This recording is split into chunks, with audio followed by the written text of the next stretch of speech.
i'r de i ddala wobr bwysig iawn yn yr adran C a Beth.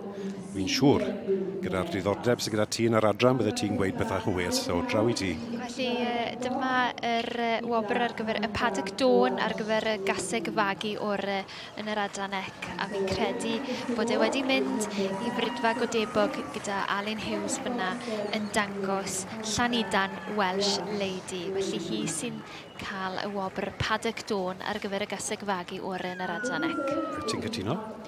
Fi'n credu bod hi'n gaseg hyfryd, chwarae teg. Mae'n disgwyl yn special yn dyfu. Mae rhyw swyn amdani ddi wrth gwrs ag i gwad Parfydyn Gold Top ac allan o Thornyside Mare Kate. Mare Kate. Gaseg o rhyw unig a gwely oedran ni. Mae'r diddordeb da fi o hyd yn ei oedran nhw. 2011. 14. 14, ie. Digon o bwyd i lan i. A dyma ni ennill tlws paddock dôn wrth yr gaseg gorau yn yr adran C y flwyddyn hyn. I ni'n edrych am rhywbeth Cymraeg ac mae'r gaseg hyn, Llanidan Welsh Lady, yn dangos e'n bir.